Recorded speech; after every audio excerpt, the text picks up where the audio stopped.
표대를 향하여. 빌립보서 3장 12절에서 16절 말씀입니다. 내가 이미 얻었다 함도 아니요 온전히 이루었다 함도 아니라 오직 내가 그리스도 예수께 잡힌 바 된 그것을 잡으려고 달려가노라. 형제들아, 나는 아직 내가 잡은 줄로 여기지 아니하고 오직 한 일, 즉 뒤에 있는 것은 잊어버리고 앞에 있는 것을 잡으려고 표대를 향하여 그리스도 예수 안에서 하나님이 위에서 부르신 부름의 상을 위하여 달려가노라. 그러므로 누구든지 우리 온전히 이룬 자들은 이렇게 생각할지니 만일 어떤 일에 너희가 달리 생각하면 하나님이 이것도 너희에게 나타내시리라. 오직 우리가 어디까지 이르렀든지 그대로 행할 것이라.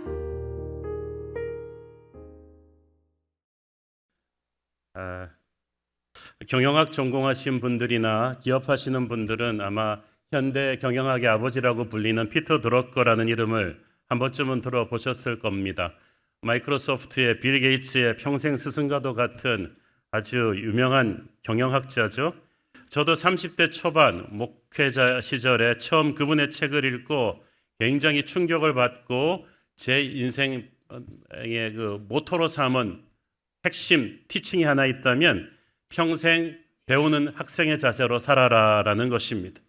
현대 사회는 지식을 바탕으로 한 시대고 세상은 끝없이 변합니다. 그러므로 학교를 졸업한 순간부터 이 배움이 끝나는 게 아니라 몇 년이고 계속해서 학교로 되돌아갈 필요가 있다는 거예요. 지금 아주 잘하고 있는 사람이라고 해도 조직이라고 해도 자기가 최고라는 생각에 매몰되면 교회를 공부를 계속하는 것이 어렵습니다. 그러면 반드시 사장되겠죠. 피터 드러커는 미국 출신이 아니라 유럽 출신입니다. 유럽 출신으로 미국에 이민 간 피터 드러커는 항상 이 미국 사람들이 Made in USA, 미국산이 세계 최고라는 그 오만함을 싫어했습니다. 이런 자기 도취적인 오만함 때문에 미국은 위기가 올 거라고 했어요.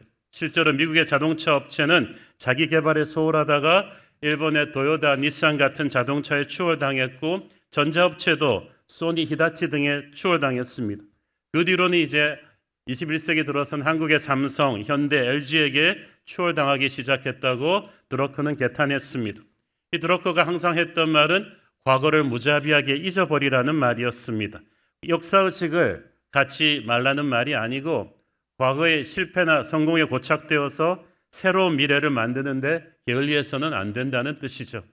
그래서 피터 드러커 자신, 그분이 94세에 타계하셨는데 평생을 매 3년 또는 4년마다 완전히 새로운 주제를 선택해서 공부했습니다. 이미 40, 50대 세계적인 경영학자였는데도 3년은 통계학, 3년은 중세 역사, 3년은 일본 미술, 3년은 경제학, 3년씩만 공부를 하면 터득은 못해도 이해하는 정도는 가능하다고 했어요. 이 습관을 60년을 넘게 한 거예요. 사람이란 가만두면 자기의 틀에 갇혀버립니다. 특히 리더가 편협한 시각과 한정된 경험을 갖고 있으면 조직 전체가 역동성을 잃어버리는 것은 순식간이죠. 그래서 많은 사람을 책임진 리더일수록 다양한 독서와 문화체험을 계속해야 되고 현장의 스토리를 계속 듣고 많은 전문가들과의 접촉을 통해서 시야를 넓혀가야 된다는 거죠. 그가 책임진 것이 회사든 학교든 나라든 상관없습니다. 리더가 계속 폭넓게 읽고 다니고 사색하고 경험할 때 그 조직에는 희망이 있다는 거예요. 저는 그 피터 드러커를 보면서 학교만 졸업하면 공부하기를 멈추는 사람, 어느 정도 나이가 되고 위치에 오르면 더 이상 자기 개발 안 하고 라떼는 마리아만 하는 사람들이 많은 세상에서 평생을 공부하는 학생의 자세로 살았던 그 모습에 큰 도전을 받았습니다. 제가 그래서 30대 초반에 나도 저렇게 살아야겠다는 결심을 했어요. 우리가 매주 은혜 받고 있는 빌립보서의 저자 사도 바울이 바로 그런 사람이었습니다. 12절 읽습니다. 내가 이미 얻었다 함도 아니요 온전히 이루었다 함도 아니라 오직 내가 그리스도 예수께 잡힌 바 된 그것을 잡으려고 달려가노라. 여기서 얼핏 우리는 바울이 뭔가 불만족이 있다는 걸 알 수가 있죠. 아직 얻었다 함도 아니요 온전히 이루었다 함도 아니라. 이건 마치 월드컵 때 히딩크가 나는 아직도 배가 고프다 그런 것과 똑같아요. 뭔가 바울이 부족하다고 느끼고 있어요. 사실 바울은 모든 상황에 자족할 줄 아는 만족을 가르치고 범사에 감사하라는 감사를 가르치던 사람인데, 지금 바울은 보통 때 어투와는 달리 뭔가 내가 불만족하다, 내가 완전히 이루지를 못했다고 말하면서 12절 14절에 나는 그래서 푯대를 향해 쫓아간다고 했어요. 아직 내 인생에 다 이루어지 못한 어떤 목적이 있기 때문에 그걸 향해서 더 가야 된다고 말했습니다. 그럼 바울이 아직도 이루지 못한 푯대는 무엇일까요? 구원은 아닙니다. 왜냐하면은 이 고대 그리스에서 이 전차 경주 달리기를 할 때 사용하는 스포츠 용어가 이 푯대를 향해 쫓아간다는데, 이 고대 그리스 경기에 참여하는 선수가 되기 위해서는 그리스 시민이라야만 가능한 일이에요. 그래서 바울은 이 경주에 참여하는 사람들은 모두 이미 구원받은 하나님 나라 시민이라는 사실을 전제하고 들어오는 거예요. 우리 모두 이미 그리스도를 믿음으로 말미암아 하나님의 자녀가 되었습니다. 그렇다면 하나님의 자녀가 이미 된 우리가 목말라 하고 잡으려고 달려가야 될 이 푯대는 무엇인가? 그것은 자기의 첫째 영성에 대한 거룩한 불만족입니다. 지난 본문에서 바울은 화려했던 자신의 과거와 학벌과 경력들도 예수 그리스도를 아는 그 보배로움에 비하면 마치 배설물 같다고 했죠. 그래서 그의 남은 생에 갈수록 강렬해지는 소망은 예수님을 더 깊이 알아가는 것입니다. 영성의 더 깊은 세계로 들어가는 거예요. 영성의 깊은 세계로 들어가는 것이 능력입니다. 여러분, 누가 여러분에게 최고급 노트북을 선물로 주었다고 가정해 보겠습니다. 그 컴퓨터는 분명 내 것인데 처음에 사용법을 모를 때는 그야말로 그냥 타이프라이터처럼만 쓰는 거예요. 그런데 사용법을 배우다 보면 그걸로 영상 편집도 가능하고 줌 채팅도 할 수 있고 이메일도 할 수 있고 인터넷 PPT 파일도 만들고 게임도 하고 막 무궁무진하게 쓸 수 있잖아요. 구원도 마찬가지입니다. 우리의 구원자 하나님은 엄청나게 풍성한 태평양보다 우주보다 더 크고 놀라운 분이신데, 우리가 처음 예수 믿었을 때는 그 풍성함에 한 1000만 분의 1 정도 아는 거예요.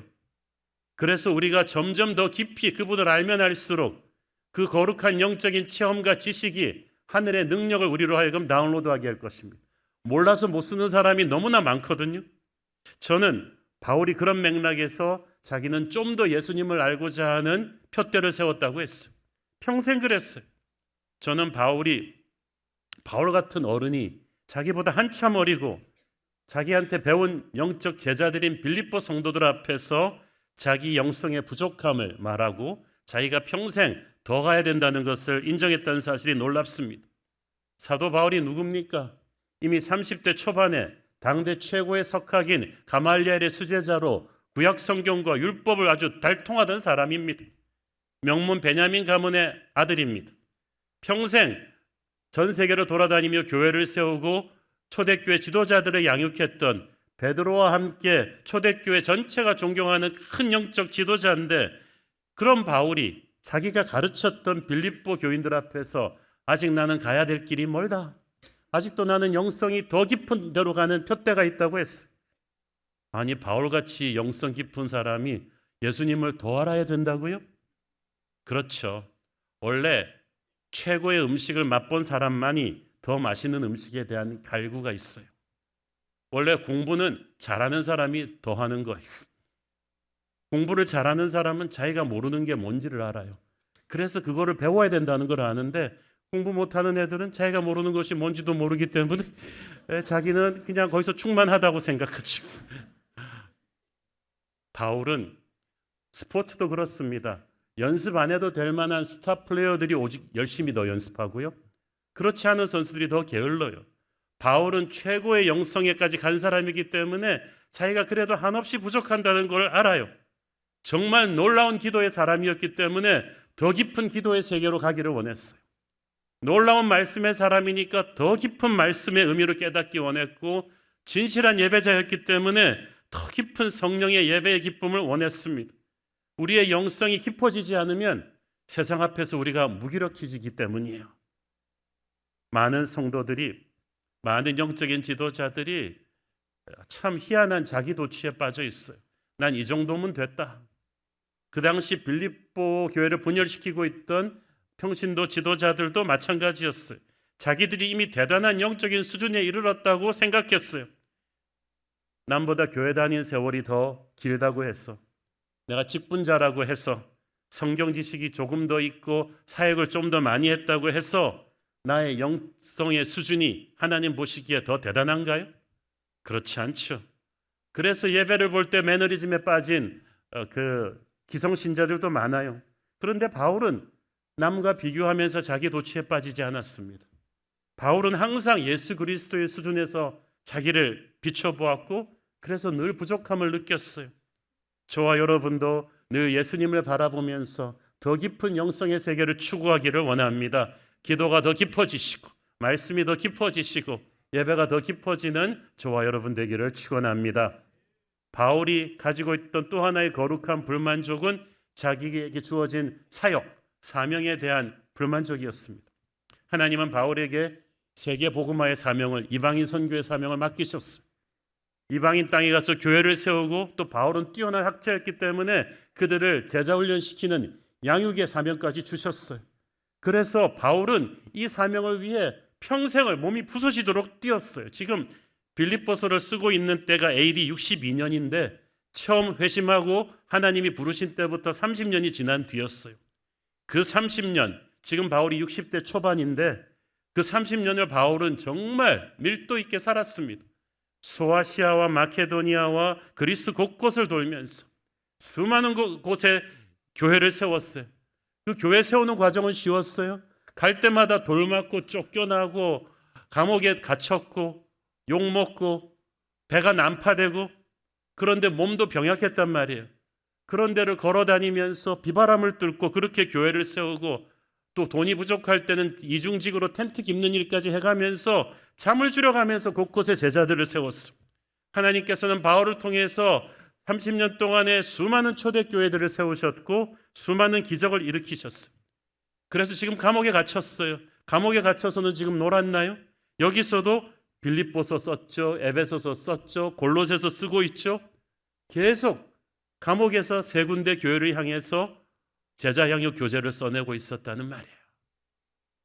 바울이 에어컨 잘 나오는 스터디 카페에서 이렇게 랩탑 가지고 페이퍼 쓴 게 아닙니다. 이 어두컴컴한 지하 감옥에서 이 정말 피나는 정성으로 잠을 줄여가며 쓴 거예요. 그것이 우리가 읽고 있는 신약 성경입니다. 이 정도 했으면 이제 회고록을 써야죠. 나도 이제 할 만큼 했다. 은퇴를 생각해도 될 텐데 바울은 아니요. 아직도 내게는 표대가 있다. 아직도 배가 고프다는 거죠. 아직도 내가 가지 않은 세계 복음화의 사명을 위한 미지의 땅이 더 있다. 내 남은 생에 하나님이 맡겨주신 사명을 끝까지 더 해야 된다. 더 탁월하게 잘하고 싶다는 열망이 그에게 있었던 거예요. 하나님께서 표대를 향해 더 가야 된다는 이 바울의 기도를 들어주셨습니다. 빌립보서를 쓴 지 얼마 되지 않아서 바울이 석방되었죠. 석방되자마자 어디 가셨는지 아세요? 그는 서바나, 오늘날의 스페인으로 갔습니다. 왜냐하면 거기가 그 당시 사람들은 세계가 둥글지 않고 플랫 이렇게 사각형이라고 믿었기 때문에 이 서바나, 이 스페인이 땅 끝이라고 생각했어요. 바울이 거기는 안 갔거든요. 그래서 거기 가고 싶다 그러더니 기어코 거기까지 가서 복음을 전하고 옵니다. 바울한테는 지병이 있어요. 건강하지도 않은데도 그런 거예요. 건강하면서도 영적인 일에 게으른 우리 모두 회개해야 되겠죠.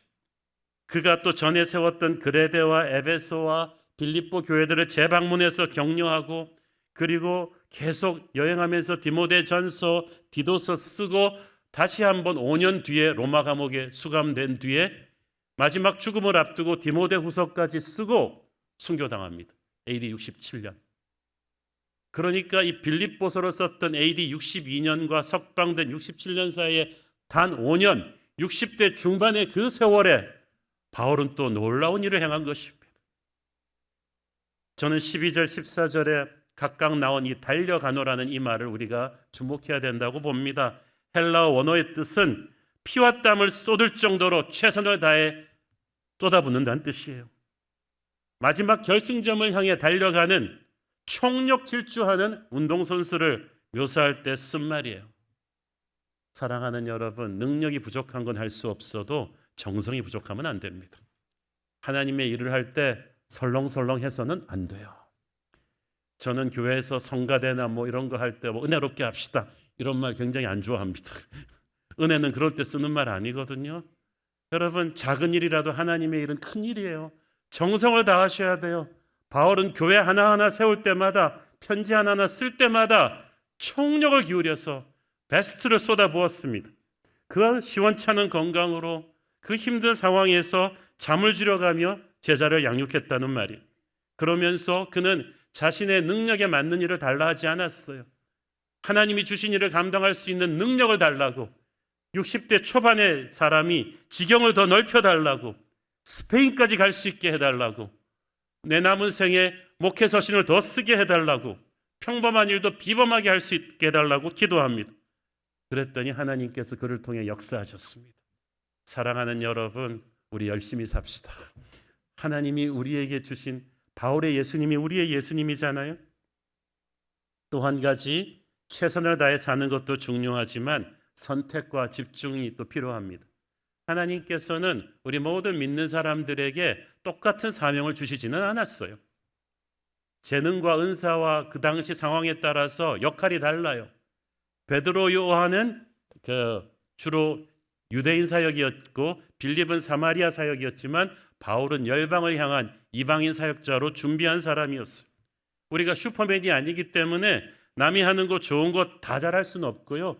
하나님이 내게 집중하시기를 원하는 표대를 찾아가야 돼요. 이제 40을 넘어가시면은 이제 하나님이 집중하기를 원하시는 표대가 이제 서서히 구체화되기 시작하셔야 됩니다. 19세기 말에 미국의 유명한 부흥사였던 D.L. 무디, 잘 아시죠? 그가 젊었을 때는 주일학교도 하고 YMCA 청년운동도 하고 여러 가지 사역들을 굉장히 많이 했었어요. 그런데 1871년도에 시카고에 큰 불이 났습니다. 그 대화재로 도시 전체가 잿더미가 되면서 많은 사람들이 죽고 재물을 잃고 망연자실해서 길거리에 나앉았습니다. 그걸 보면서 D.L. 무디가 충격을 받습니다. 그리고 이때까지 여러 가지 해오던 사역들을 정리하고 오직 전도, 복음, 영혼 구원이 제일 중요하다. 전도에만 매진하자. 그리고 남은 생에 전도로 헌신한 거죠. 그랬더니 D.L. 무디가 죽을 때는 미국과 영국 곳곳에 수백만이 넘는 사람들이 복음을 듣고 하나님 앞으로 돌아오고 있었어요. 우리가 가야 될 표대를 분명하게 세우면요, 삶의 우선순위가 딱 정해지기 때문에 시간 관리가 심플해집니다. 사람들이 이것저것 시간 낭비, 힘 낭비하고 다른 사람들한테 휘둘리는 것은 하나님 앞에서 정립한 확실한 표대가 없기 때문이죠. 저는 이 연말을 앞두고 여러분이 기도하면서 하나님, 이제 내가 이것저것 다 하는 게 아니라 내게 주신 은사와 열정을 집중할 곳을 좀 마련해 달라고 기도해 보시기 바랍니다. 저도 20, 30대 부교육자 시절에는 여러 가지 사역을 좀 많이 뛰는 몰티플레이어였던 것 같아요. 한국교회 그 당시 참 앞서 나갔던 정말 좋은 교회 온누리교회에서 부교육자로 사역하면서 정말 많은 사역을 경험해 볼 수 있었습니다.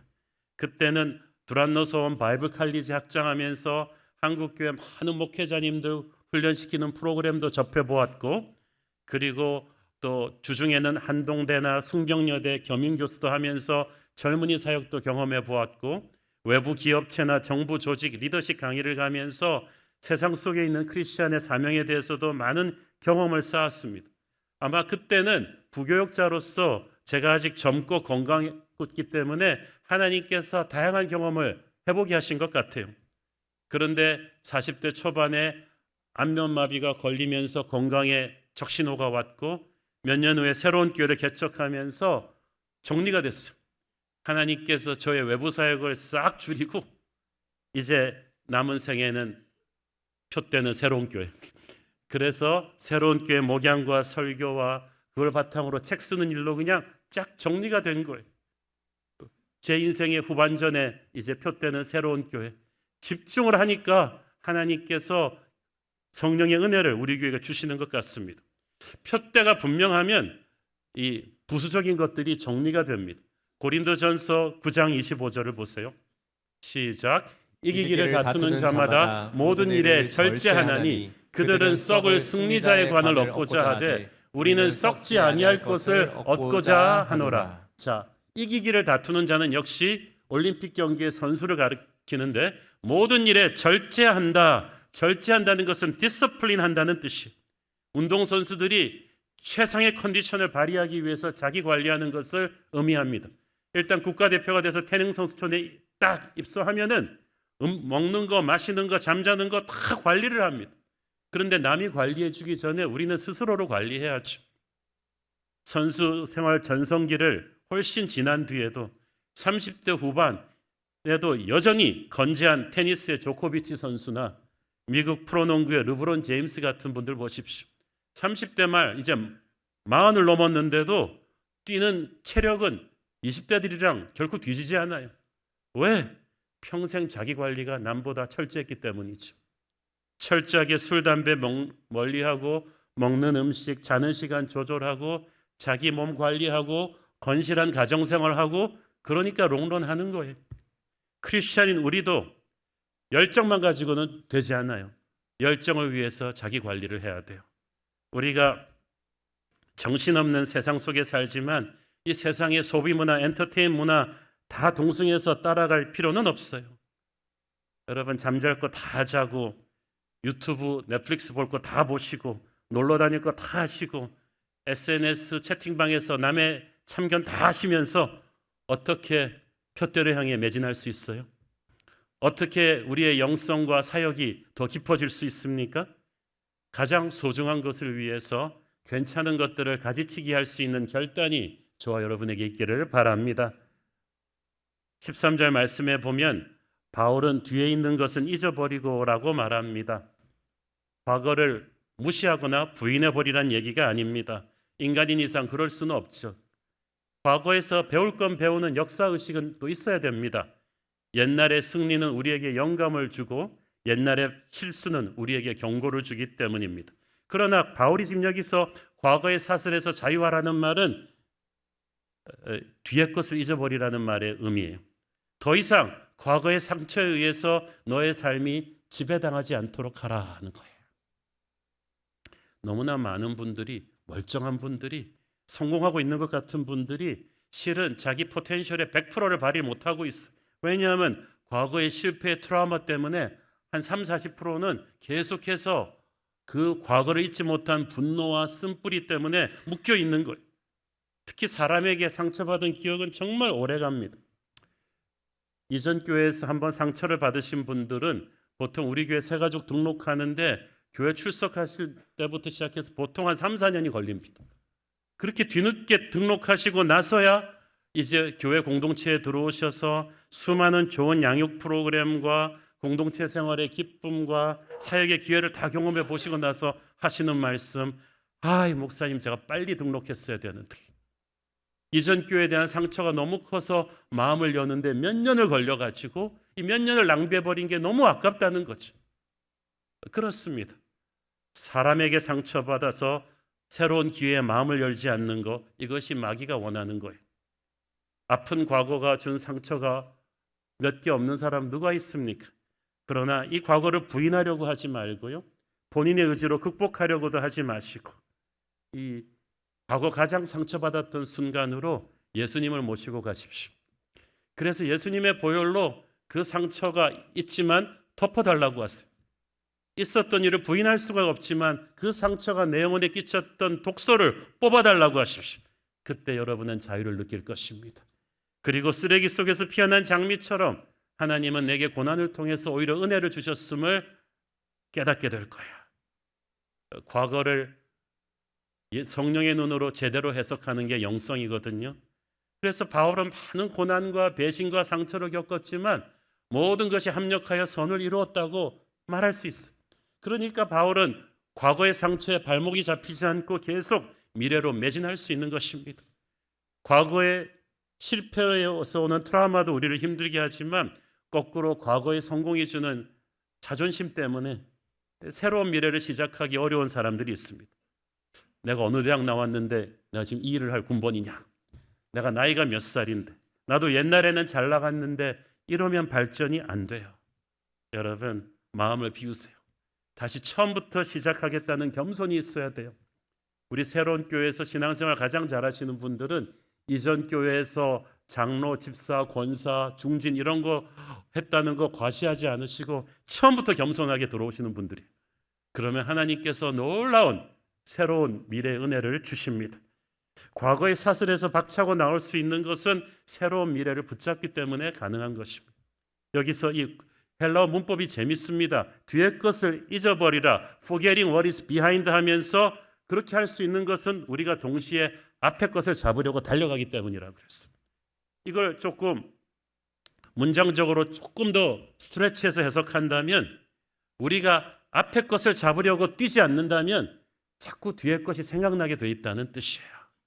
미래를 향해 헌신하지 않으면 자꾸 과거가 되살아난다는 거예요. 그게 마귀가 원하는 거예요. 이렇게 한다면 우리는 살 수가 없어요. 그래서 하나님께서는 과거의 상처가 있는 사람에게도 끊임없이 새로운 미래로 푸시하십니다. 10년 전쯤에 우리 새로운 교회에도 큰 위기가 있었어요. 수십 명에 달하는 가장 사역 열심히 하는 재직들이 많은 부정적인 말들을 퍼뜨리며 교회를 떠났을 때 저는 한동안 낙담해서 뭐 하고 싶은 생각이 안 들었어요. 기운이 없었어요. 그런데 희한하게도 그 전에 계획해놨던 건 해야 됐잖아요. 그 중에 하나가 미자립교회 목사님들을 멘토링하는 SMP 프로젝트였어요. 그래서 미자립교회 목사님들이 막 꿈을 안고 우리에게서 배우겠다고 왔는데 나는 기운 있는 척 해야 되잖아요. 그래서 기도하면서 주님, 제 마음은 그렇지 않지만 할게요. 그러고 하는데 희한하게 이분들을 도우면서 막 내가 살아나는 것을 느끼는 거죠. 그리고 또 몇 달 뒤에 인도네시아 자카르타로 또 아우리치가 계획되어 있었어요. 이것도 전에 계획도 있는 거기 때문에 할 수 없이 가지 뭐 내가 뭐 그때 막 파이어업 돼가지고 막 선교하고 싶은 마음이 아니었어. 그런데도 계획되니까 갔는데 야, 선교란 하나님이 하시는 거더라고요. 거기서 가서 그분들을 끌어안고 찬양하고 설교하는데 제 가슴 속에 있던 그 상처와 쓴뿌리가 막 씻겨져 나가는 거죠. 그리고 몇 달 있다가 우리 교회 창립 축제인데 뭐 제가 찡그릴 수 있어요. 가서 우리가 준비한 찬양을 하고 춤을 추고 하는데 온 교회에 막 하나님의 은혜가 막 오는 거예요. 그리고 몇 달 있다가 신년 특세 40일에 첫 막을 올린 거죠.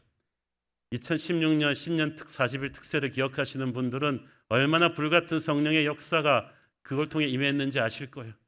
그걸 지나고 나면서 저는 느낄 수 있었어요. 이전 것은 지나갔으니 보라 새 것이 되었도다. 수십 명이 떠난 자리에 수백 명의 새 가족을 하나님이 보내주시면서 교회가 비전을 붙잡음으로써 과거의 상처로부터 탈출하는 놀라운 역사가 있었습니다.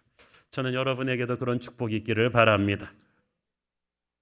최근에 저는 탐 버틀러 보던의 피크타임이란 책을 아주 흥미롭게 읽었습니다. 피크타임이란 피크란 정상이란 뜻이죠. 우리 인생의 최고 절정기를 가리키는 말이에요. 우리가 최연소 합격, 최고속 임원 승진 이런 말 좋아하잖아요. 일찍 성공하고 빨리 성공하는 걸 모두가 부러워합니다. 피크타임이 터진 거죠.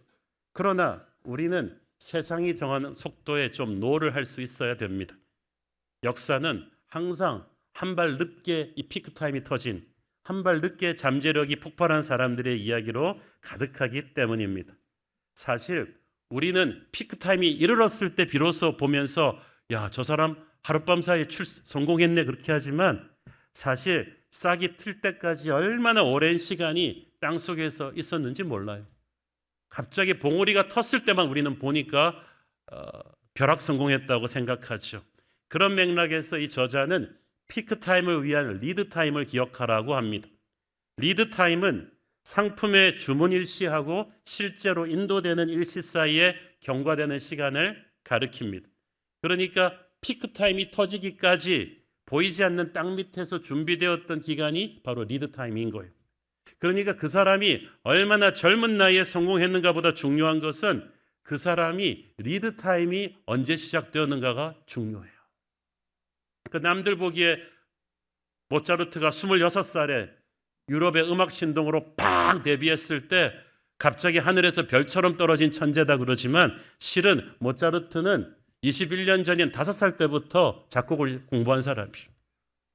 남들보다 리드 타임이 훨씬 일찍 한 거예요. 그때부터 작곡을 공부해서 처음 한 10년 동안에 나온 작품들은 수준이 영 아니었어요. 그래서 그 당시 모차르트가 썼던 작품은 우리는 거의 몰라요. 우리가 듣고 이거 모차르트네 하는 작품들은 거의 10년 이상의 리드 타임이 지난 뒤에 나온 것들이란 말이죠. 그러니까 리드 타임의 이 기간이 사람마다 다르고 상황마다 다릅니다. 그러므로 여러분의 나이가 얼마든지 간에 나의 피크 타임은 아직 오지 않았다. 언젠가 나의 피크 타임이 올 것을 믿고 성실하게 이 리드 타임의 시작을 하면 하나님의 때에 꽃을 피우게 될 것입니다.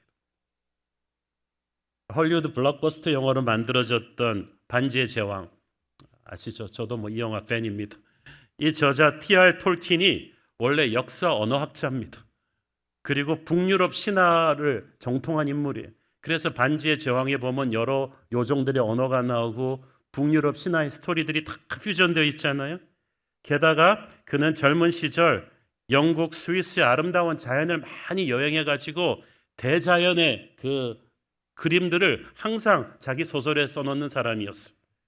그런데 젊은 시절 1차 대전에 참전하면서 전쟁의 끔찍함을 몸으로 겪었고 그 과정을 통해서 그가 기독교 신앙을 갖게 됐죠. 그리고 옥스포드에 정착했는데 평생의 친구 C.S. 루이스를 만납니다. C.S. 루이스와 16년을 교제하면서 서로 글도 쓰고 그리고 기독교적인 세계관을 나누다가 C.S. 루이스의 끊임없는 격려에 힘입어 마침내 대작 반지의 제왕을 써낸 때가 그가 62세. 그러니까 62세 이 반지의 제왕이 나오기까지 T.R. 톨킨의 수십 년을 하나님은 리드 타임으로 준비하셨던 거예요. 저희 교회에 65세 이상 장년들이 계신데 이분들의 모임을 제가 에버그린이라고 붙였습니다. 실버 아닙니다. 갈렙 아닙니다. 모세 아닙니다. 경로대학 아닙니다. 에버그린입니다. 저는 에버그린 성도님들한테 항상 말씀드렸습니다. 우리 교회 에버그린은 저는 여러분들 어르신이라고 부르지 않겠습니다. 경로대학, 실버대학 개념으로 가지 않겠습니다. 우리의 가슴 속에 아직 음악이 있는 한, 아직도 탐소어가 있는 한 우리는 늙지 않았습니다. 그래서 우리가 매주 성경 공부하고 특강을 하는데 우리 에버그린 특강은요, 고관절 낙상 방지 훈련 이런 거 안 합니다. 지난달 아주 핫한 토픽은 AI 시대의 챗GPT 사용법이었어요. 한 달 만에 얼마나 잘하시는지 가보세요. 이제 에버그린 성도님도 여러분보다 더 잘할걸요? 챗GPT 쓰는 걸. 우리가 라떼는 말이야 그러는 순간 늙는 거예요. 우리는 나이가 들어서 늙는 것이 아니고 배움을 멈추는 순간 늙는 것입니다. 얼마나 많은 한국교회, 과거의 전통과 부흥을 자랑하던 교회들이 그렇게 늙어버렸어요. 세월이 가서 늙은 게 아니라 지도자들이 바울의 열정으로 공부하지 않아서 늙은 거예요. 도태된 거예요. 지난주 임직식 때 1년간의 재직 LTS 훈련을 마치고 안수받은 90명 집사님들 보면서 저는 마음이 뭉클했습니다. 사실 우리 임직훈련 커리큘럼이 세거든요. 거의 한 11권 정도 필독 도서를 읽히고 숙제하고 아우리치 갔다 오고 성경 일독하고 강의 듣고 많은데 첫 학기 때는 사방에서 좀 컴플레인이 나왔어요. 목사님이 세상을 안 살아보셨나 우리가 얼마나 힘든지를 모르냐. 특히 육아와 직장 생활을 병행해야 되는 직장 여성분들 정말 시간이 없겠더라고요. 너무나 힘드시고 연세가 드셔가지고 독보기로 과제물 책을 읽으셔야 하시는 분들도 있었습니다. 그리고 한 페이지 읽고 그 다음 장 넘기면 그 다음엔 잊어버리고 이런 것과 싸워야 되고 시간 내시기 쉽지 않죠. 그런데 2학기로 보면서 달라졌어요.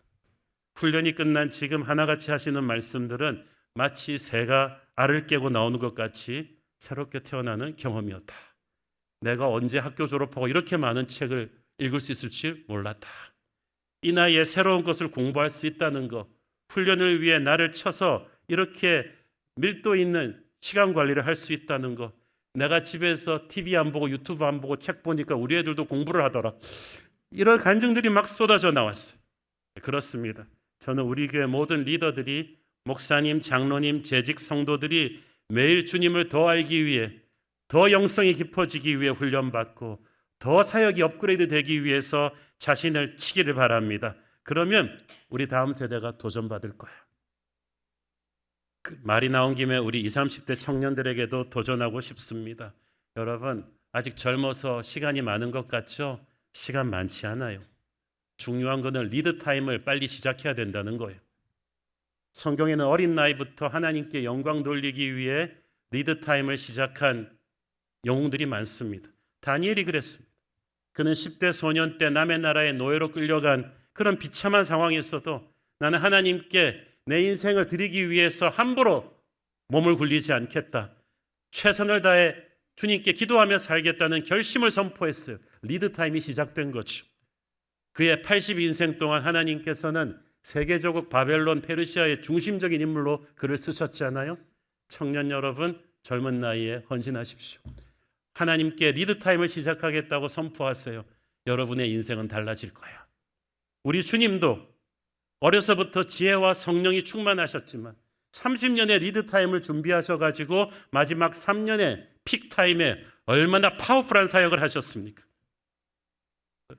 우리 20, 30대 청년들, 지금부터 나는 예수님을 더 깊이 알기 위해서 하나님께 영광 돌리며 살겠다는 거룩한 목표를 세우고 여러분 옆에 있는 너절한 사람들과 같이 어울리지 마세요. 여가 시간에 스마트폰 들고 게임이나 하면서 시간 낭비하면서 여러분이 어떻게 이 시대의 다니엘이 됩니까? 책을 읽으세요. 검색하는 자는 결코 사색하는 자를 이기지 못할 것입니다. 하나님이 여러분을 때가 되어 무대에 세우실 때 발휘할 수 있는 실력을 여러분이 지금 외롭고 어리고 직장 없고 광야를 지나고 있을 때 가지셔야 되는 거예요. 앞이 안 보이게 힘든 때일수록 그렇게 하십시오.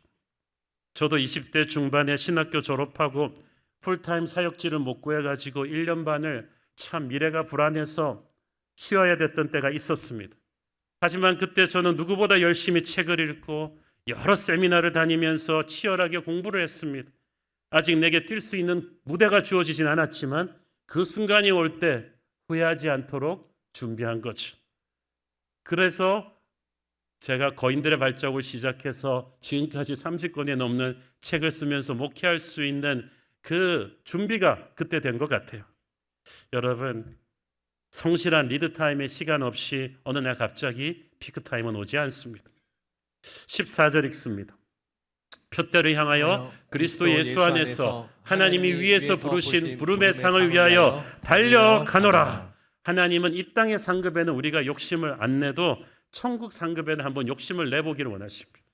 비교가 안 되거든요. 우리가 하나님의 뜻대로 열심히 살아도 이 땅에서는 다 보상 못 받을 거예요.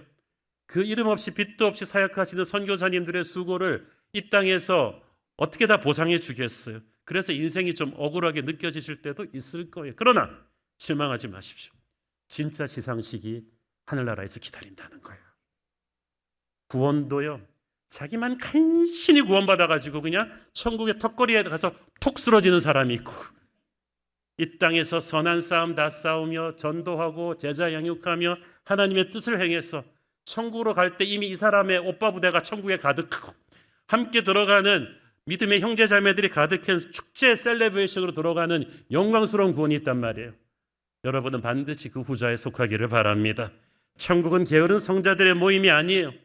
치열하게 영적 전쟁을 치르고 부지런하게 땀 흘려서 믿음의 경주를 완주한, 그래서 천국에 들어간 성도들은요, 온몸에 선한 싸움 다 싸우느라고 상처가 가득한 전우들이 들어간 곳이, 이제는 상상도 못할 하늘의 상을 기다리는 것. 저는 거기서 여러분들의 얼굴을 빼곡히 보기를 바랍니다. 60을 넘어서도 표대를 향해 힘차게 전진했던 사도 바울의 피가 저와 여러분 안에 흐르고 있는데 우리가 어떻게 설렁설렁 살겠습니까? 연말을 앞두고 주여 2025년도에는 게을렀던 나의 과거를 회개하면서 표대를 향해 달려갈 수 있는 힘을 주시옵소서라고 기도하기를 바랍니다. 이렇게 말해놓고 나니까 송구영신 설교 같은데 기도하겠습니다. 하나님 은혜를 감사합니다. 주님, 60대 초반에 병약하고 지친 나이를 가지고도 표대를 향해 달려가기를 소원했던 사도 바울의 뜨거운 열정이 주님 우리의 것이 되기를 원합니다.